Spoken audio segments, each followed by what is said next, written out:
Good evening, seniors. This is our second online lecture. This one is all about poverty and welfare. So, where we're going to go with this lecture. We have income differences in America. We're going to talk about poverty in America, analyzing different rates of poverty among different demographic groups. Talk about the government's effect on people's income in this country, so talking about different taxation, which we've talked about before, as well as the different welfare programs we have. And then in the 1990s, there was some significant welfare reform, so I'm going to quickly summarize that for you and then give you your resolution for debate, and we will be on our way. So, income differences in America. As a country, I want you to draw your attention to this number. GDP, if you put together, so gross domestic product, you put together all the money made by all Americans in the United States, the value of everything we did last year, it was worth $14.5 trillion. That is by far and away the largest, the richest country by how much we produced. $14.5 trillion worth of stuff, either services or goods we made. So, divide that up, that equals about $47,000 per person in the United States was earned last year. On average, the average American working earned $47,000 last year. So there's significance or insignificance of this average. First, you know that every single person did not earn $47,000 last year. Many people earned way above that, many people earned way below that, and many people earned right near that. So, significance is an example where the average is not significant. All right? If we have a test that you all just took, this is make-believe, but we have students, and I say the average score was a 55%.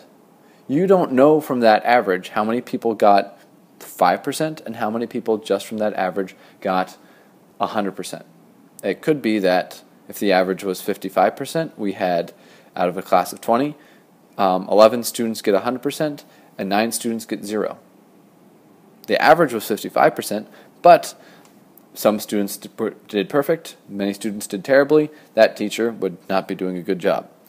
So, the point is, we have a huge amount of money that is being shared, a huge amount of money that's being earned, I should say, and $47,000 is the average you divide it up. But let's take a closer look about how that's spread out across the population. Alright, graph. Please do not get scared by it. If you want to pause and analyze it more closely, go right ahead. But I want to point something out to you. So this is income distribution across the United States estimated for 2010.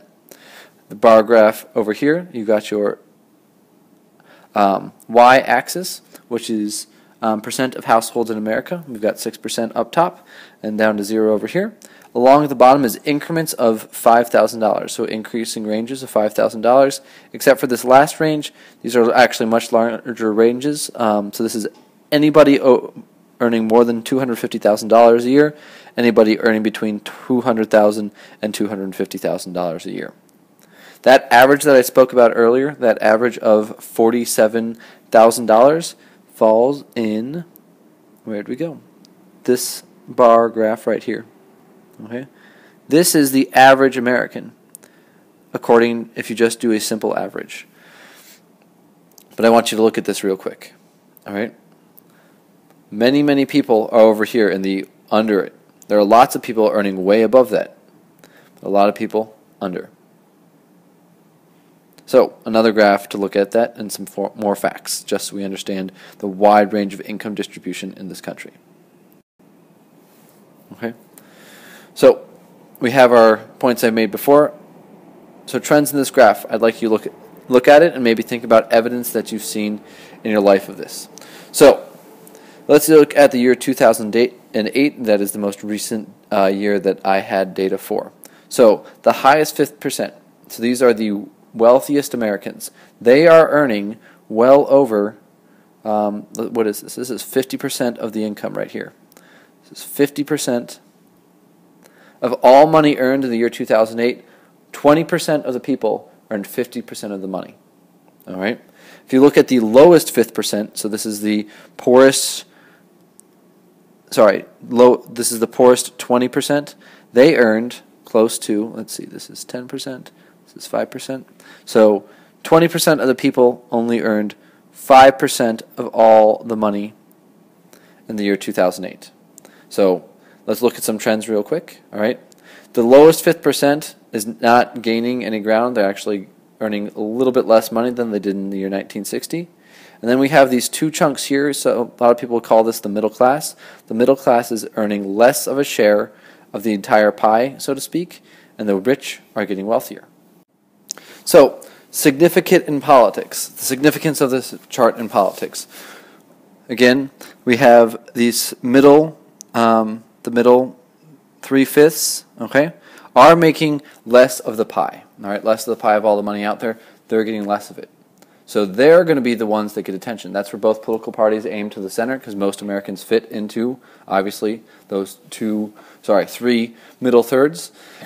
So they'll be focused on issues of the middle class. If you notice, but the poor, the lowest fifth or the lowest 20% are staying still poor and getting poorer, right? But they are only 20% of the population in this graph. Not a significant voting bloc, so not necessarily getting tons of attention from the middle class that are feeling their lives changing. They're getting the attention, they are not. They are getting richer and richer. I want to take a quick moment to clear up some definitions before we move into talking about actual policies that exist. So, poverty is defined as the lack of the usual or socially acceptable amount of money or material possessions for a society. I'll say that one more time, and you can rewind if you need to. It's the lack of the usual or socially acceptable amount of money or material possessions. Welfare is, let me get my pointer. Welfare is a government program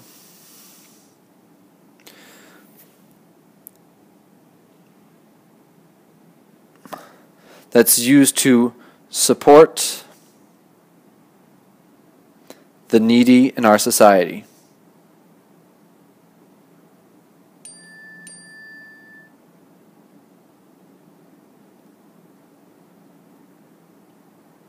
Okay.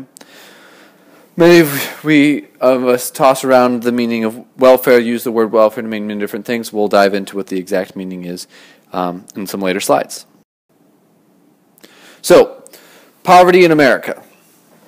The poverty line is a number, a income level that is set by the federal government, saying anyone earning below this level is considered poor. How it is calculated? Historically, it is calculated as being 3 times the cost of basic meals to feed someone, basic food. 3 times the cost of basic food. So 1/3 of your income goes to food, 1/3 of your income goes to housing, the other third goes to clothing, whatever. That's how it is traditionally calculated. So using this calculation, it's evolved over time, but using this calculation, I want to point out some statistics. In 2009, when we have some clearest numbers, 43.6 million Americans, or 14% of the population, were considered poor. Chicago has a population of 3 million. So just to put things in perspective. In 2013, the closest estimate we have right now is that 16% of Americans are living in poverty. So the number of poor Americans has actually increased slightly in the past 4 years. Who uses this definition? This definition is important. It is used mainly by the government. All right? So to decide who is eligible for certain welfare programs, the government uses it. Colleges will use it to decide who is capable of. I'm getting lots of text messages from students. Michaela, I will text you back in a moment. Colleges use it to decide who qualifies for certain programs. You guys are familiar with the colleges. They have different calculations. That's why you need the FAFSA. So certain levels or certain distance from the poverty line, you can get different support from colleges. Dynamics of the definition. So the definition is not perfect. Many will argue that this actually underestimates the poverty line. This cost of 3 times the cost of basic food underestimates it, right? If you actually keep track of what you spend your money on, food would not be 1/3 of what you spend your money on. Nowadays, a lot more people have cars. They have or need cars. Transportation has become a lot more expensive. Healthcare has become one of the most expensive things in someone's life. So that this is actually an outdated way of calculating who is poor, and probably leaves many people out of this calculation. So these numbers up here that are alarming might actually be higher. Also, there's a wider definition. So the poverty line is anyone below a certain level is poor and has a difficult time making ends meet. But there's an even larger portion of the population that is economic insecurity.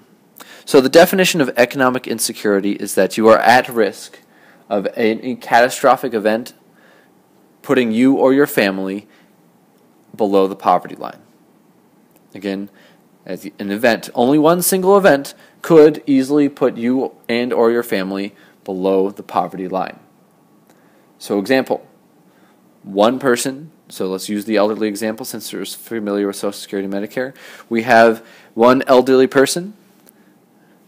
They have a fixed income off Social Security. Let's give them some blue hair. All right. They have a fixed income. They have their money that they've saved up in a retirement account as well as getting Social Security. However, they get sick. They're diagnosed with cancer, or their house is foreclosed on for some reason. We're living just above the poverty line, but are now living below it. They are economically insecure. Their financial situation is not stable. So, some statistics on poverty in America. Before we look at this chart, which is in your book, I want us to quickly mention that correlation does not mean causation. Just because there's a connection between two doesn't mean that anything in the y-axis here causes poverty. It's just connections is all we're talking about. Let's erase that line. All right. So some quick things I want to point out is a single woman with child has a 30% chance of being below the poverty line, whereas a single man with children is only, let's drop the line down. All right, let's say that's about 17% likely, 17% chance of being impoverished. I'd like you guys to take a moment to mark in your notes. Why do you think that couples with children have such a remarkably lower rate of poverty compared to single men and single women with children? While I erase these lines, I want us to then just quickly analyze central cities. Thinking about in the middle of large cities, why is it that the poverty rate is slightly higher? Non-metropolitan areas, so that's the country. In the country, poverty is also quite high, but in suburban areas, it's markedly lower. An alarming thing here, again, 18-year-olds, any children are much more likely to be impoverished, so 20% chance, compared to people over 65 at 10%. That's not connected to Social Security, but I would like you to think about why is it that the younger you are, the more likely you are to be below the poverty line. Next, another sad fact is that there is a correlation, not a causation, but there is a correlation between race and poverty in this country. We see that Hispanic and African Americans have a 25% chance of being, or I should say 1 in every 4 Americans or Hispanics in the United States are living below the poverty line, where only 1 in 10 white Americans are living below the poverty line. We all can think of many historical and current cultural reasons why that's the case, but it's important for us to point out as we think about the reforms and welfare policies we have. So, what's the government doing about the situation? We have a really wide spread of income in this country, and then we have some scary statistics about who is poor in our country. So why does the government act? Well, in the preamble to the Constitution, it says that it is there to provide for the general welfare, establish domestic tranquility. It's in the Constitution. We come together as a people and we form governments to look out for those among us who are less fortunate, to make our society better than it would be if we were not working together. It's part of what the government we've decided is part of the scope of government, especially in the past 50 years.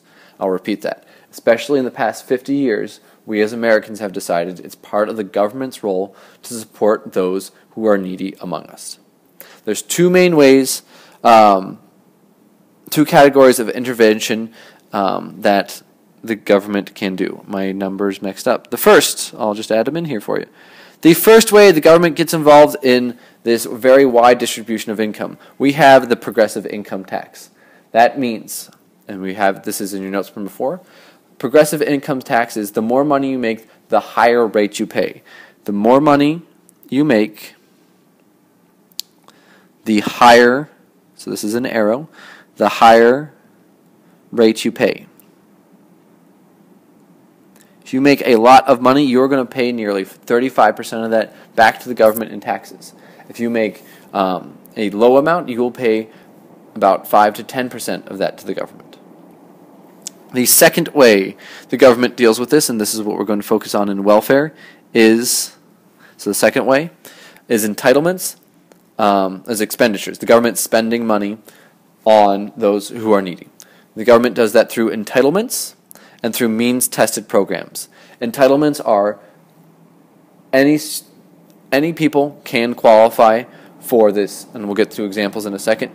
Means-tested is you need to have below a certain income level or be in a very specific situation in order to get that benefit.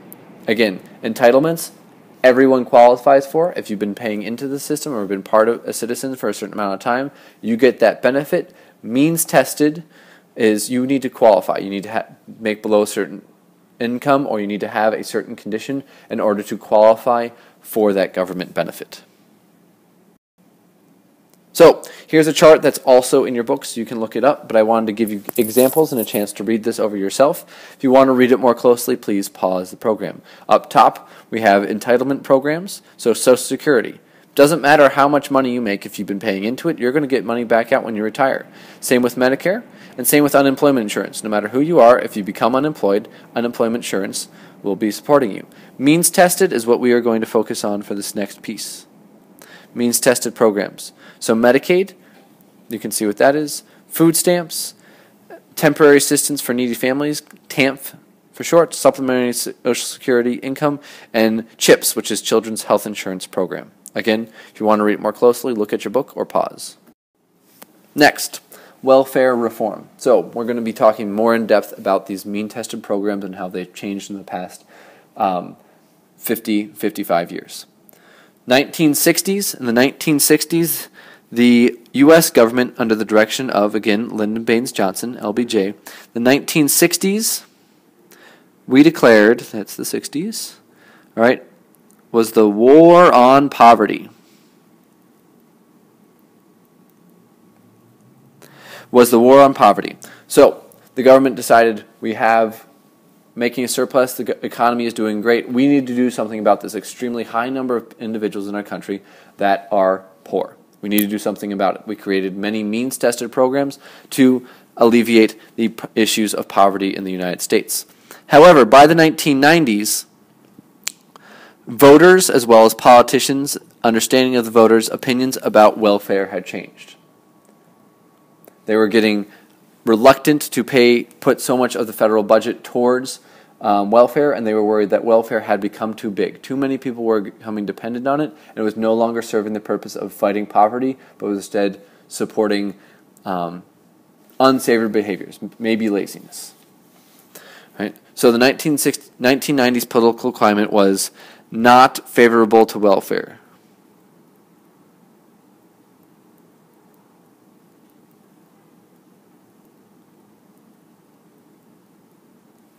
Voters in both parties were not in favor of continuing welfare. They saw it as a drain on our tax dollars, and we needed to change. So the changes, again, Republican Congress, Democratic President Bill Clinton made these laws. So they passed a new law. It was called the Personal Responsibility and Work Opportunity Reconciliation Act.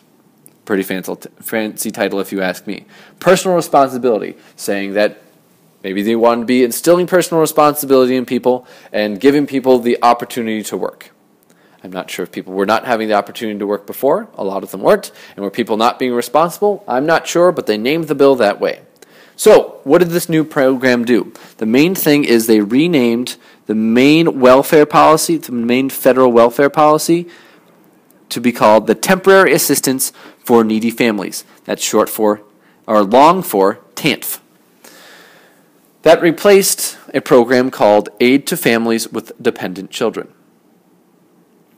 Take a moment to think about, why is this name so importantly different than this name? Right? What's the focus on each of them? Right? Very important here is that it's now considered temporary, making voters know in the name that welfare assistance was designed to be temporary. And they put in some stipulations to make sure that it was temporary. If you go on TANF, you have to find work within 2 years. If you don't, you no longer get the benefit. And you can only be on TANF for a maximum of 5 years throughout your entire lifetime. So you need to make sure that you're doing what you do to keep your job or whatever. Otherwise, you cannot continue to get this money from the government. So here we are at the end. Still today, so the 1990s was a while ago, still today there are two frequent complaints about our welfare system. And I will give you the two. No longer do the two parties agree on welfare, and I will do this in colors. One party, where you will do in blue, hint, hint, wink, wink, one party believes that the welfare system is not doing enough. Welfare is not enough. There are still too many poor. Who is poor in this country? It's still despicable. The statistics on the previous screen about it's single parents, it is people living in cities, it is disproportionately children, it is disproportionately minorities. Welfare is not enough. We need to find a way to do it better. Not necessarily spend more, but we need to find a way to do it better. Another party, we will do it in red, believe that welfare is draining the budget. Welfare costs too much. Welfare costs too much. Two O's. Too much, and encourages laziness. Encourages laziness. Just sit back and wait for your check from the government. No reason to learn how to get a job. There's one complaint. Again, one thing that politicians sometimes say is that the safety net that was designed in the 1960s to catch those that were fallen on hard times has turned into a hammock for people to lay around. The safety net has turned into a hammock is often a complaint or a critique over here. So, the resolution that I want you guys to debate is, in order to better support financially struggling families, but still encourage them to find work, food stamps and TANF, both mean-tested programs, food stamps and TANF will be increased by 25%. We'll spend more money on it, but it will last for 50% of the time. So if you need to do the math, go back to the previous slide. What does 50% reduction in time mean? But we're going to increase those checks by 25%. That's the proposal. Right now, think about reasons yes, and this is a very good idea. Reasons no, this is a bad idea. You're going to need to combine your knowledge about the budget and the economy and human behavior. If you have any additional questions, please write them down in the discussion section. I will be happy to answer them. If you have any technical issues, please make sure you call or text. Have a great evening.